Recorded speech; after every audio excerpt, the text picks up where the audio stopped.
Haleluya. Pada sore hari ini kita bersyukur kepada Tuhan buat kesempatan yang Tuhan berikan kepada kita untuk kita beribadah kepada Tuhan. Dan juga saya berterima kasih kepada Gembala dan Pastor yang memberikan kesempatan kepada saya untuk melayani kebenaran firman Tuhan. Dan puji Tuhan kalau berikutnya sudah ada rekan pengerti sebuah Alkitab yang akan bergantian setiap bulan untuk melayani di sini. Puji Tuhan, dan saya bersyukur kalau sore hari ini saya boleh ada di tengah-tengah Bapak Ibu Saudara sekalian. Karena beberapa hari yang lalu, hari Jumat, saya sempat sakit. Saya sempat ke rumah sakit praktis, tapi ingat sempat diinfus. Dan setelah itu saya pulang karena saya nggak tahu kalau saya bisa sakit. Sampai saya turun tadi saya turun ke kebun, ada bapak-bapak yang biasa turun ke kebun, lalu dia bilang begini, karena dia bawa ikan, dia taruh ikan di kolam, dari perikanan dulu, jadi dia bilang, loh Pak Ferry kok bisa sakit? Ya saya juga pikir kok saya kok bisa sakit. Ya itulah kita manusia. Tapi saya bersyukur Bapak Ibu. Jadi 4 hari itu saya belakang, jadi saya sempat lemas memang. Saya nggak tahu mungkin karena kecapean, tapi pada saat ini saya berdiri di depan Bapak Ibu Saudara sekalian. Kan kemarin saya nggak ajar di Manuel. Terus tadi saya berusaha ke Manuel karena anak kelas 3 mau praktek, jadi saya kesana saja, 4 tadi masih di sana. Jadi saya pulang, terus kayak saya agak nurut tadi berarti biasanya saya tidak terlambat. Puji Tuhan, itu semua karena anugerah Tuhan. Sebenarnya ada firman Tuhan yang sementara saya persiapkan, tapi saya tidak bisa sampaikan. Sesuatu yang saya anggap itu sangat penting, tapi tidak bisa saya sampaikan. Jadi ya itu Bapak Ibu, saya tidak bisa paksakan diri, kita tidak bisa paksakan diri untuk menyampaikan apa yang mungkin menurut saya itu sangat bagus. Tapi Tuhan kehendaki suatu saat saya akan sampaikan, karena memang hal ini sangat penting. Kenapa sih Bapak Ibu Saudara sekalian setiap hari Rabu bahkan hari Minggu ke Elohim untuk beribadah, baca firman Tuhan? Itu saya sementara renungkan Bapak Ibu. Ternyata firman Tuhan itu adalah pedoman dalam kehidupan kita, petunjuk dalam kehidupan kita, dalam segala hal. Lalu karena beberapa hari saya di rumah, lalu saya seharian juga mempersiapkan tugas-tugas saya di Manuel, dan juga terus kemudian terlintas bahwa saya harus mempersiapkan firman Tuhan setiap hari saya baca. Lalu saya bikin kolomnya di komputer saya, itu saya tulis nomornya di situ, saya tulis kutipan firman Tuhan setiap hari tahun 2003. Lalu saya bikin kolom sampai di 1 bulan. Terus kemudian saya tulis bulan Januari, Februari, dan saya selalu isi setiap hari untuk saya mendapatkan sesuatu, apa yang saya harus lakukan. Tapi bukan itu yang saya akan sampaikan. Nah, pada saat sore hari ini saya akan sampaikan firman Tuhan dengan judul memperhatikan kehidupan masing-masing di hadapan Tuhan. Sekali lagi, memperhatikan kehidupan masing-masing di hadapan Tuhan. Masing-masing kita, orang tua, anak, suami, istri, bagaimana untuk memperhadapkan diri kepada Tuhan. Mari Bapak Ibu, kita baca Alkitab kita di dalam Efesus pasal yang ke-5. Efesus pasal 5 ayat yang ke-15 sampai ayat yang ke-21. Saya bacakan Efesus pasal yang ke-5 ayat 15 sampai ayat 21. Saya bacakan demikian. Karena itu, perhatikanlah dengan saksama bagaimana kamu hidup. Jangan seperti orang bebal, tetapi seperti orang arif. Dan pergunakanlah waktu yang ada, karena hari-hari ini adalah jahat. Sebab itu janganlah kamu bodoh, tetapi usahakanlah supaya kamu mengerti kehendak Allah.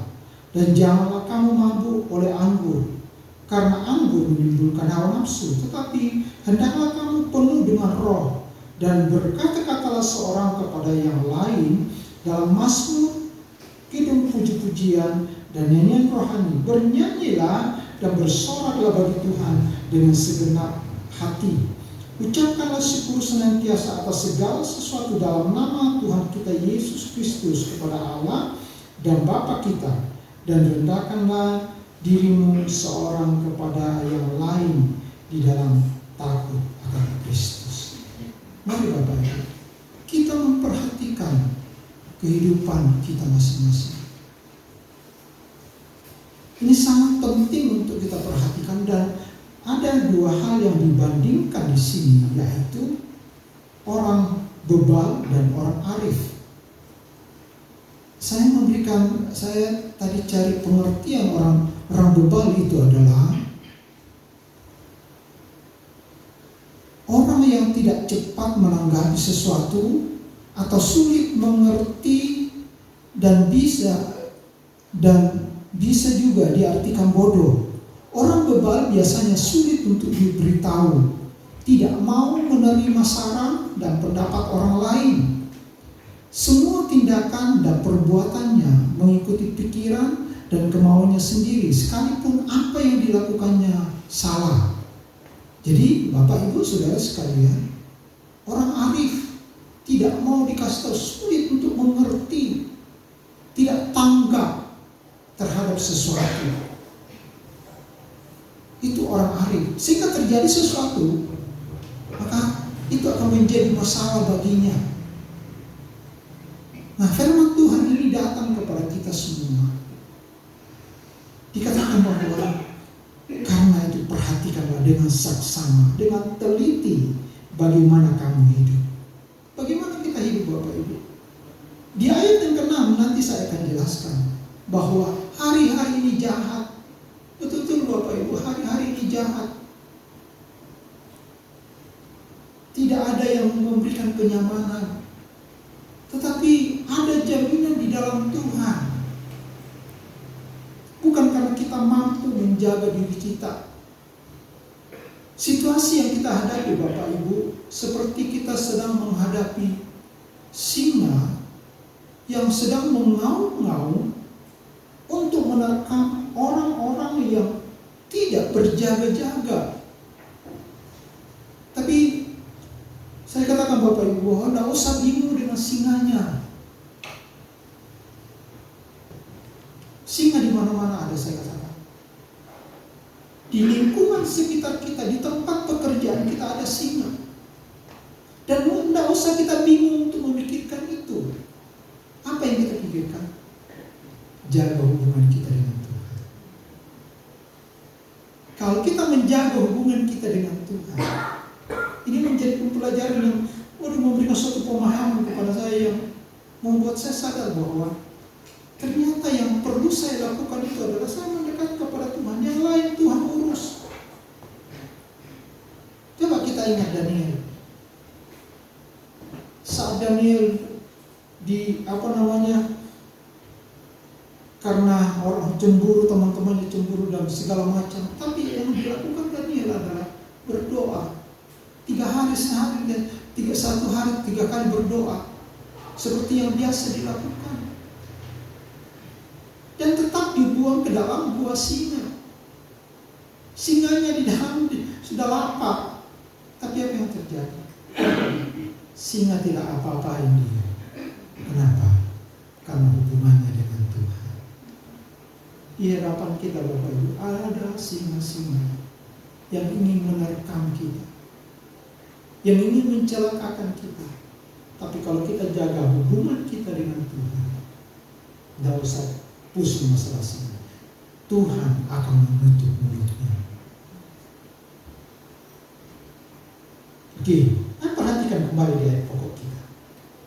Perhatikan keadaanmu. Perhatikan keadaan kita dengan seksama. Nah, jangan seperti orang bebal yang saya sudah bacakan tadi, tapi seperti orang arif. Definisi dari orang arif adalah Orang yang berusaha untuk mengerti dan melakukan kehendak Allah, itu orang arif. Di dalam kehidupannya tidak mabuk anggur, tetapi hidup penuh dengan roh Allah. Jadi orang arif itu adalah orang yang mengerti, paham, bijaksana dalam kehidupannya. Nah, dari mana kita temukan itu Bapak Ibu? Dari mana kita dapat itu? Nanti kita lihat. Nah, bagaimana? Coba kita perhatikan orang arif itu bagaimana kehidupannya. Kita perhatikan dan kemudian kita mulai mengoreksi diri kita masing-masing, termasuk saya. Di ayat ini kita perhatikan, kenapa kita perlu arif? Karena dikatakan bahwa nanti yang kedua. Kita perhatikan dulu ini, bagaimana dengan orang arif? Perhatikan di ayat yang ke 16a. Dan pergunakanlah waktu yang ada. Orang arif itu mempergunakan waktu, tidak menyediakan kesempatan. Saya selalu katakan begini Bapak Ibu, cari kesempatan dalam segala hal, apapun juga. Mau pelayanan, pokoknya apapun. Tapi kalau ada kesempatan, saya gunakan Bapak. Karena kesempatan itu tidak akan kembali. Jadi apapun datang untuk kesempatan bagi kita, gunakan itu. Karena kesempatan itu akan hilang. Jadi orang arif itu mempergunakan kesempatan dengan baik. Ayat 16a. Terus yang kedua, ayat 17. Ayat 17 dikatakan, usahakanlah supaya engkau mengerti kehendak Allah. Jadi orang arif itu berusaha bagaimana supaya mengerti kehendak Allah. Kenapa kita datang beribadah? Supaya kita mengerti apa yang Tuhan mau di dalam kehidupan kita. Apa yang harus kita lakukan dalam kehidupan kita. Dari mana kita dapat Bapak Ibu? Dari kebenaran firman Tuhan yang kita dengarkan. Pasti berbeda dengan yang datang beribadah sore hari ini dengan yang tidak. Kenapa? Karena ada nasihat dari kebenaran firman Tuhan yang kita dapatkan, yaitu kita berusaha mempergunakan waktu yang ada. Ada waktu apapun, pergunakan itu. Ini ada anak saya. Lalu, walaupun saya sakit, dia agak cerewet untuk. Kok Papa kok sudah kerja? Hari Minggu karena saya rencana tidak mau ibadah, tapi karena ada perjamuan, saya tetap ibadah. Pulang saya gosok kamar mandi, mandiin anjing sampai anak saya. Loh, Papa kok sudah sibuk-sibuk? Terus tadi saya pergi kebun seharian. Karena waktunya ada. Kenapa Bapak Ibu? Mungkin pernah saya sampaikan bahwa kalau saya masih sehat, saya gunakan waktu itu untuk bekerja semaksimal mungkin. Karena kalau saya sudah sakit, sehingga kalau saya sakit saya tidak nyesal. Saya tidak katakan, oh saya mau kerjakan ini, saya mau kerjakan ini, cuma ngomong kok. Tapi sudah dilakukan, sudah kalau sudah sakit ya sudah disyukuri. Jadi selama ada kesempatan, ada Tuhan kekuatan, kesehatan kepada kita, pergunakan itu. Baik di dalam bekerja, dalam melakukan sesuatu. Ini yang perlu kita perhatikan. Pergunakan waktu. Terus kemudian berusaha mengerti kehendak Allah. Karena kalau kita mengerti kehendak Allah, karena kehendak Allah pasti akan membawa kita kepada hal yang baik. Kalau kita mengerti kehendak Allah, kita akan tidak ngawur untuk melakukan sesuatu. Jadi ini yang perlu ada dalam kehidupan kita Bapak Ibu. Yang ketiga, dipenuhi Roh Kudus. Ayat 5, pasal 5 ayat 18, coba saya bacakan. Ini sangat penting sebagai orang percaya. Dan dikatakan, dan janganlah kamu mabuk oleh anggur, karena anggur menimbulkan hawa nafsu, tetapi hendaklah kamu penuh dengan Roh. Roh Kudus itu akan menuntun kita. Roh Kudus itu akan menghibur kita di dalam kehidupan kita, di dalam ketidakmampuan kita. Kita masih bisa bersyukur kepada Tuhan. Roh Kudus akan menuntun, memimpin kita.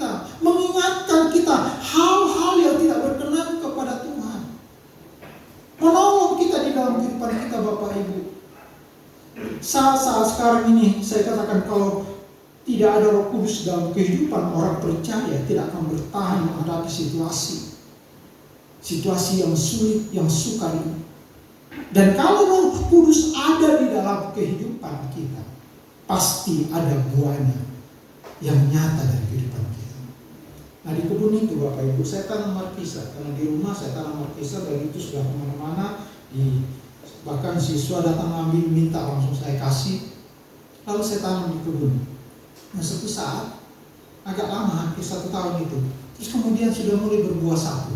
Saya foto, saya saksikan kepada siswa. Oh, saya tanam markisa sudah punya buah, ada buah satu. Berarti kalau ada keluar buah satu, pasti ada buah berikutnya. Demikian kita dengan orang percaya. Nah saya katakan kepada mereka, saya yang harus nikmati dulu buah yang satu itu. Kemudian hari Minggu, hari Senin saya paksa turun ke kebun, sampai lihat kebun itu kan tidak masuk. Saya ambil buah markisa itu, saya belah, waduh manis sekali. Saya cerita kepada istri, kepada waduh buahnya manis sekali. Dan sekarang Bapak Ibu, buahnya mulai banyak keluar. Yang pertama cuma saya nikmati, tapi nanti kalau ada Bapak Ibu itu ke kebun saya kasih nanti terus buahnya dan sangat manis. Dan orang-orang yang datang saya kasih. Kehidupan kita demikian. Di dalam kehidupan, sesuatu yang dikerjakan Tuhan dalam kehidupan kita, ada buah yang keluar di dalam kehidupan kita, kita dinikmati. Dan kalau terus berbuah banyak, baru orang lain menikmati.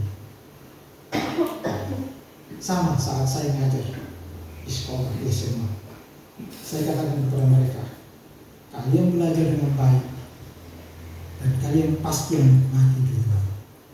Kalian bekerja, belajar dengan baik, terus kemudian nanti bekerja, kalian yang menikmati. Orang tua tidak akan minta. Dan kalau kalian lakukan sekarang dengan baik, termasuk nanti pasangan kalian akan menikmati. Orang lain akan menikmati. Tapi ada sesuatu yang dilakukan, yang ditanam. Mungkin awalnya satu, tapi kalau terus dirawat akan bertumbuh. Jadi banyak, sehingga banyak orang menikmati. Seperti di ayat ini dikatakan dalam Galatia pasal yang ke-5. Kalau kenapa kita perlu penuh dengan Roh Kudus Bapak Ibu? Di ayat pokok kita tadi saya bacakan di Galatia, ini ayat yang sering dibaca, ayat 22, saya bacakan demikian. Galatia pasal 5 ayat yang ke-22 sampai ayat yang ke-23, saya bacakan demikian. Tetapi buah roh ialah kasih. Oke. Bagaimana keadaan kita saat sekarang ini? Perhatikan keadaan kita. Apa ada kasih? Kasih itu masih ada.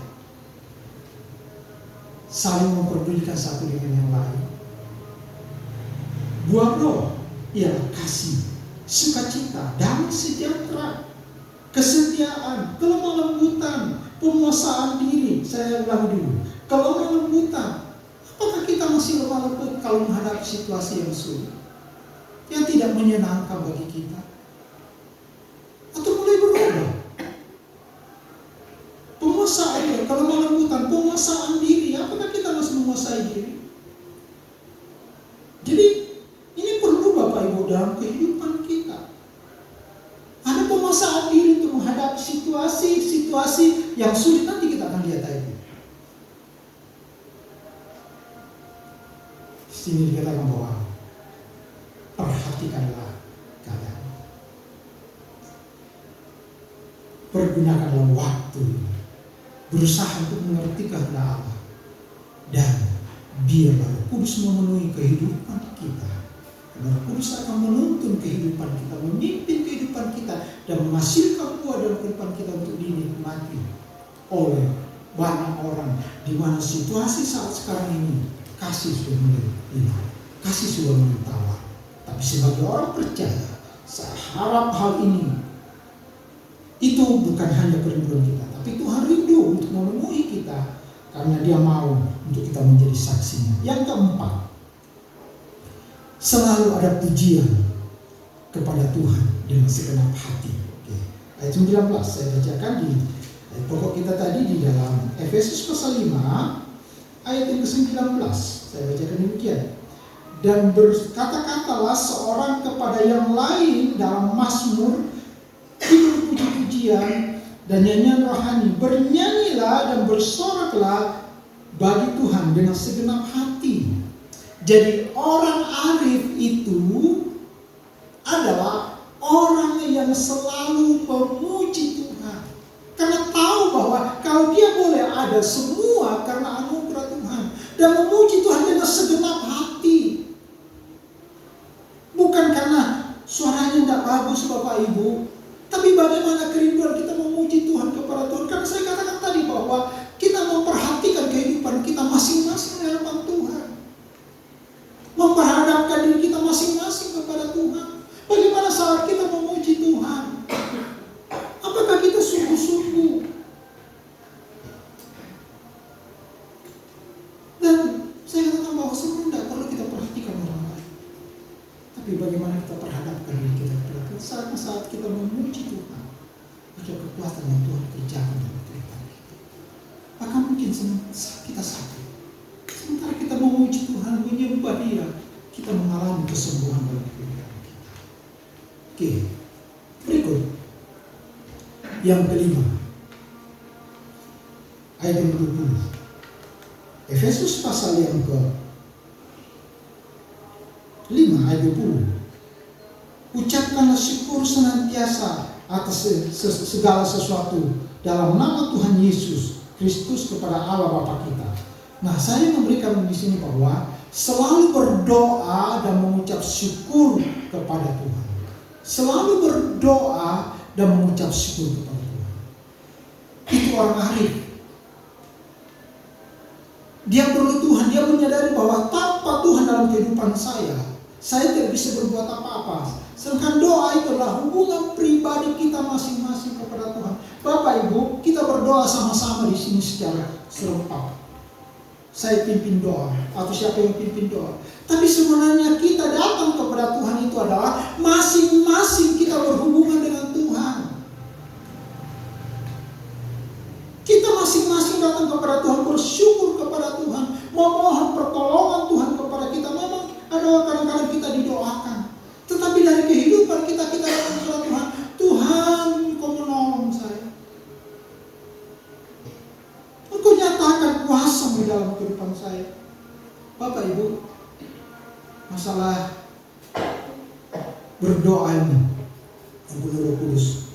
Beberapa hari yang lalu saya di kebun, kemudian karena di sungai, kebun kami di pinggir sungai itu, sehingga pondasinya terkuras air, sehingga pondasinya turun,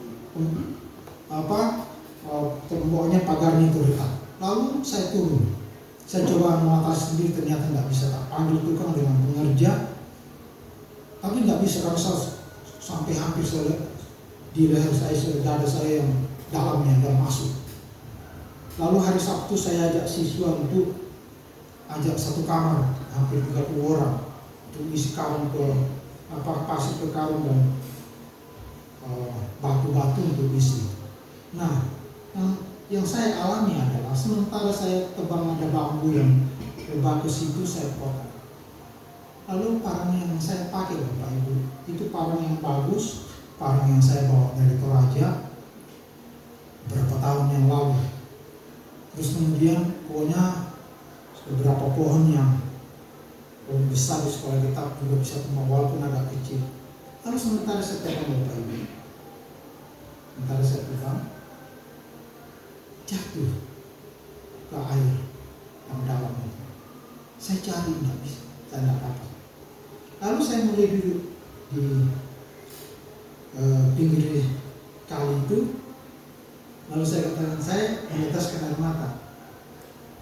Saya katakan, Tuhan, tidak apa-apa parang saya hilang. Saya sudah cari dan berusaha, saya tenggelam, saya menyelam ke tarik, tidak dapat. Saya bukan, jadi tidak dapat Bapak Ibu. Lalu yang saya pikirkan begini, saya cerita ke anak saya juga meneteskan air mata, saya katakan bahwa kalau parang saya hilang nggak masalah, tapi kalau saya kehilangan kuasa, saya tidak bisa berkata apa-apa. Sama dalam kehidupan kita. Kalau kita kehilangan kuasa Roh Kudus dalam kehidupan kita, kita tidak bisa apa-apa. Saya sudah berusaha ajar. Mari, tadi Roh Kudus itu perlu dalam kehidupan kita. Dan bagaimana cara kita berdoa kepada Tuhan? Ini yang menjadi kekuatan dalam kehidupan kita. Jadi mari di sini dikatakan bahwa selalu berdoa dan mengucap syukur kepada Tuhan. Ini yang perlu kita lakukan. Sebagai orang ahli pun menyadari bahwa kalau saya boleh ada, semua karena anugerah Tuhan. Semua karena pertolongan Tuhan. Setiap waktu datang berdoa dulu Bapak Ibu. Setiap pagi datang kepada Tuhan. Tuhan, terima kasih Engkau sudah bangunkan saya pagi hari ini. Tuhan, Engkau tolong saya sepanjang hari ini untuk melakukan segala sesuatu lagi. Sore ini datang lagi kepada Tuhan, terima kasih Tuhan buat penyertaan, buat pertolongan untuk saya melakukan segala sesuatu. Itu orang arif.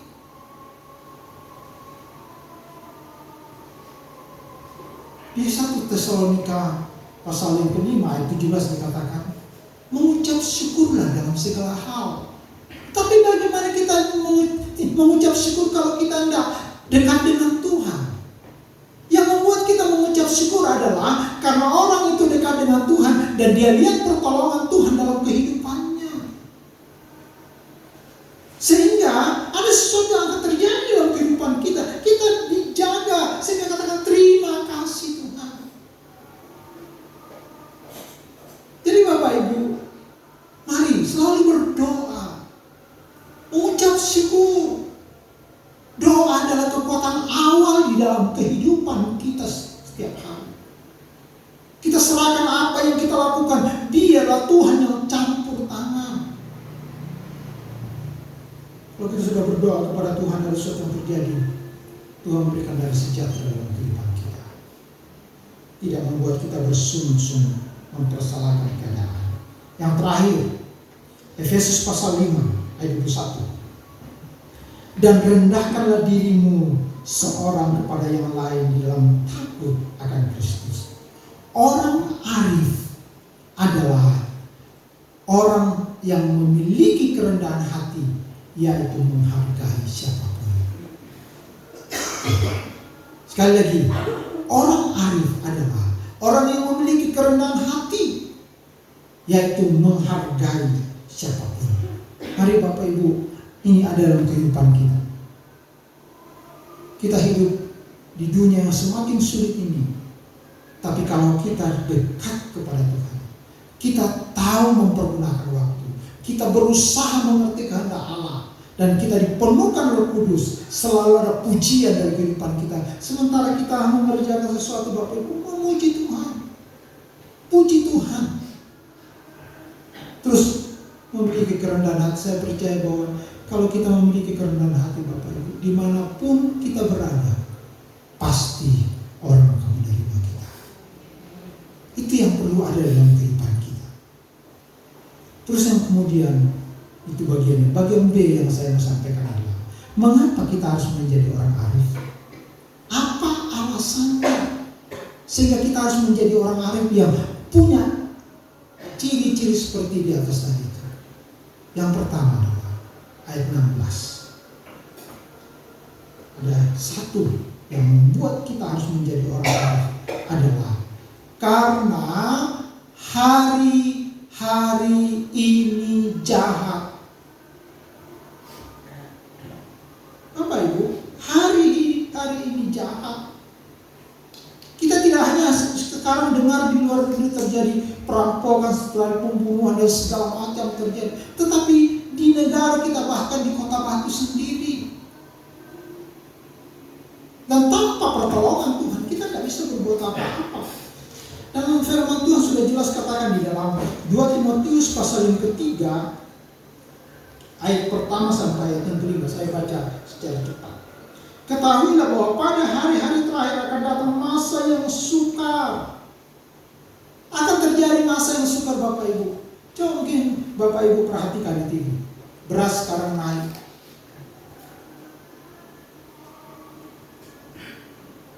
Ada hal-hal yang terjadi.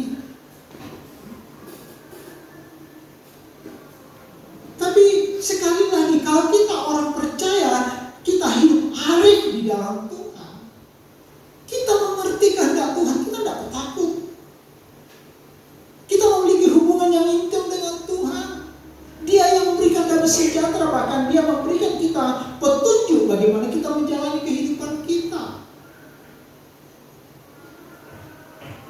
Ya, saya teruskan. Manusia akan mencintai dirinya sendiri. Terjadi. Manusia akan menjadi hamba uang. Mereka akan membuat, menyombongkan diri. Mereka akan menjadi pemfitnah. Mereka akan berontak terhadap orang tua. Tidak tahu berterima kasih, tidak mempedulikan agama, tidak tahu mengasihi, tidak mau berdamai, suka menjelekkan orang, tidak dapat mengekang diri, garang, tidak suka yang baik, suka mengkhianat, tidak berpikir panjang, berlagak tahu, lebih menuruti hawa nafsu daripada menuruti Allah. Itu yang terjadi saat sekarang ini. Orang beribadah tapi kehidupannya tidak sesuai dengan apa yang seharusnya ada di dalam kehidupannya saat beribadah kepada Tuhan. Yang seharusnya memiliki kasih, menghargai orang lain. Tapi itu yang terjadi saat sekarang ini. Itu sebabnya Bapak Ibu, mari kita berusaha supaya kita mengerti kebenaran, menjadi orang arif, karena hari-hari ini jahat. Dan kejahatan ini akan terus berkelanjutan. Tapi orang arif, dia datang kepada Tuhan. Dia pergunakan waktu yang ada untuk selalu bagaimana untuk datang kepada Tuhan. Dan Tuhan akan memberikan pertolongan dalam kehidupannya. Yang ketiga adalah bagaimana caranya menjadi orang arif. Tadi kita sudah baca. Saya cuma memberikan 2 poin masih di Efesus tadi.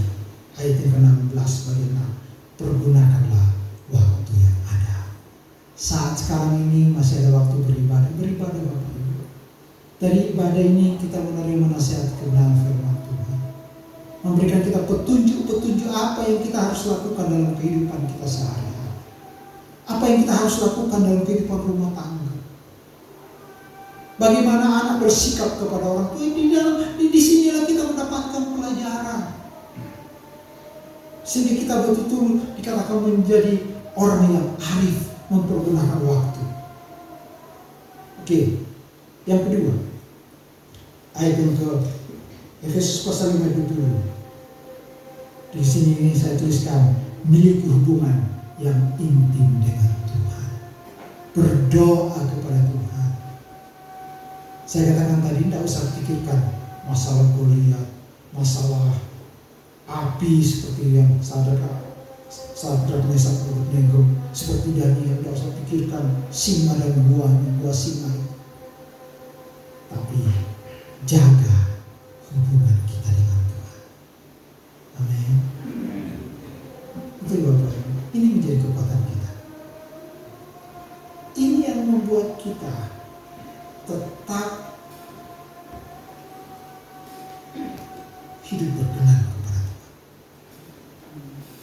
Itu sebabnya saya berikan kesimpulan.